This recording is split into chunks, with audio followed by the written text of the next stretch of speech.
This is acute and concerning skin conditions with boot camp's cheat sheets. I've actually already did this one, but I had to re-record it. So, Stevens-Johnson syndrome. Stevens-Johnson syndrome starts off as painful lesions on the trunks and soles of the feet, and it can turn into blisters that peel in sheets. It looks a lot like a burn. Stevens-Johnson syndrome is a life-threatening skin reaction to medications. It causes widespread destruction and detachment of greater or less than 30% of the skin and mucous membranes. Classified as a toxic epidermal necrolysis, 10 if greater than 30% of the body is affected. Great. The common causative medications include the 3 A's. Antibiotics, such as sulfa drugs like sulfamethoxam, tryptophan, anticonvulsants, such as lamotrigine and allopurinol, which is what we use to prevent gout attacks. So again, antibiotics, anticonvulsants, and allopurinol can cause Stevens-Johnson syndrome. Findings include flu-like symptoms, a rash. The rash is widespread erythema, and it'll turn into painful blistering and peeling. We said it would be peeling in sheets. And the painful lesions can be in the mouth and in the eyes. Interventions include discontinue the trigger medication and administer IV fluids. I would hope you would fucking discontinue. Manage wounds similar to burns and prevent infections, including sterile care, and promote healing via moist dressings. Monitor respiratory complications if oral mucosa are affected, and administer analgesics.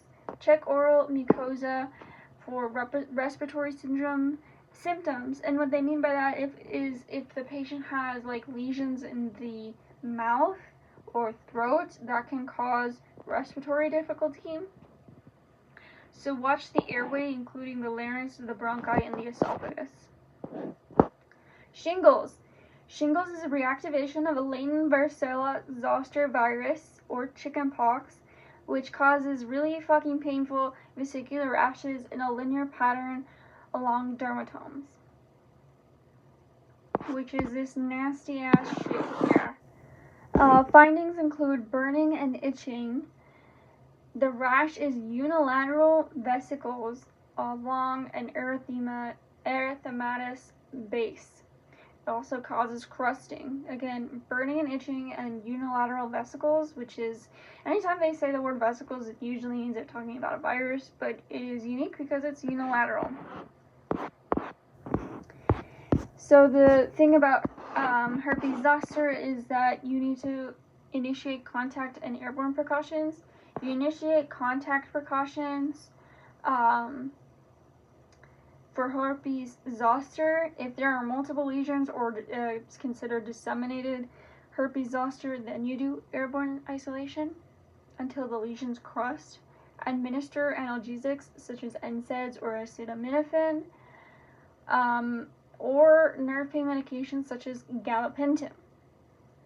Administer antiviral medications such as acyclovir or vanciclovir to decrease severity and pain. Skincare. Keep the lesions clean and dry. Avoid scratching to prevent infection, and apply Calmine lotion. Do not touch them. Also, keep the environment cool and use air mattress / bed cradle to not hurt those lesions, I guess. You will also want to use cotton instead of wool or tight garments. The herpes zoster vaccine, or the shingles vaccine, is recommended for individuals greater than 50 years old to prevent occurrence. Cellulitis.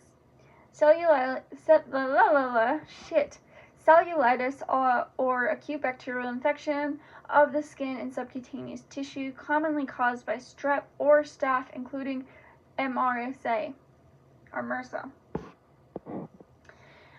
For MRSA, you want to isolate them and grab a nasal swab screening. So findings of cellulitis: erythema, warm swelling, pain at the site, fever, and chills. Interventions: administer oral or IV antibiotics such as ceftriaxone or amoxicillin. Elevate the affected limb to decrease swelling and improve circulation. Apply warm, moist compress to promote drainage and decrease pain. Keep the site clean. Mark borders of redness using a marker to monitor for spread. Monitor for complications like sepsis.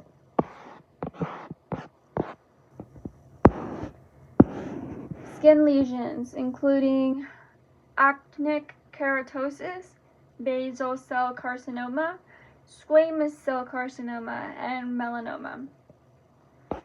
Skin cancer is a skin malignancy caused by the sun exposure. Basal cell carcinoma, or BCC, lesions with pearly rolled borders and a central crater. They are considered slow growing. Squamous cell carcinoma are firm red lesions with a central crust. Melanoma, they are irregularly multicolored, highly metastatic. Actinic keratosis, they are premalignant lesions with irregularly shaped, rough, scaly patches. Risk factors include UV exposure, sun, tanning beds, and outdoor occupations. Fair skin or hair, because fuck you if you're blonde, red-haired, or you look like me. ABCDs of melanomas include asymmetry, border irregularity, or ragged edges, color variation, such as blue, red, white. D for diameter, greater than 6 millimeters, or 1/4 inch, which is the size of a pencil eraser. And E for evolving appearance. Let's see what the fucking NCLEX star points are. Shingles. For a client with shingles, initiate contact and airborne precautions until lesions crust. Recommend the herpes zoster vaccine for individuals greater than 50 years to prevent recurrence. Cellulitis. For clients with cellulitis, elevate the limb to reduce swelling and apply warm, moist compress to promote drainage and reduce pain. Mark the borders of the redness to monitor the spread. Skin cancer. Teach clients to limit UV exposure, apply sunscreen and wear protective clothing, and avoid tanning beds, and perform regular skin checks. Assess lesions with the ABCD mnemonic, such as asymmetry, border irregularity, color variation, diameter greater than 6 millimeters, and evolving appearance. Skin cancer continued. Teach to prevent and monitor the skin. Avoid midday sun exposure from 10 a.m. to 2 p.m. Saunders says 10 a.m. to 4 p.m., by the way. Avoid tanning beds. Wear protective clothing such as hats and sunglasses. Apply sunscreen to unprotected areas.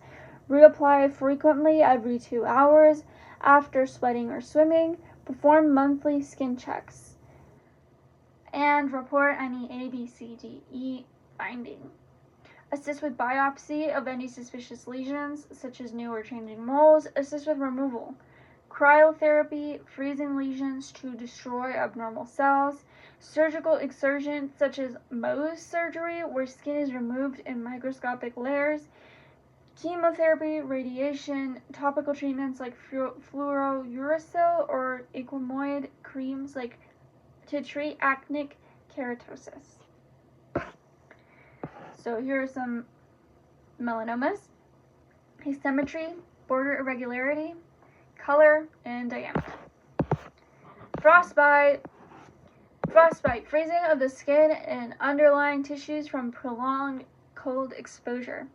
This causes some fucking tissue damage. Findings include cold, pale skin, well, I'd fucking expect that, tingling numbness, blisters and blackened tissue or necrosis when severe. Your interventions are to remove clothing and jewelry immediately that can constrict the extremity, because the extremity is going to swell and we want to take off the things that are going to constrict the extremity before it starts swelling. Rewarm the client and assess for hypothermia.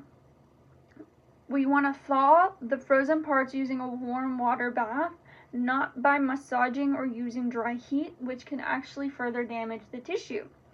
Administer analgesics because rewarming is actually painful. Elevate the extremity after thawing to reduce that edema and return that blood flow. Avoid friction and weight, such as rubbing and heavy blankets on the limb to prevent further tissue damage. Administer the tetanus vaccine for prophylaxis for the tetanus-prone wounds, which is a bacteria that is a highly dangerous neurotoxic bacteria.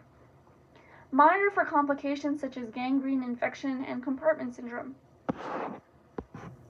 Frostbite. Clients with frostbite should rewarm the affected area using a warm water bath. Avoid massages, which can cause further tissue damage.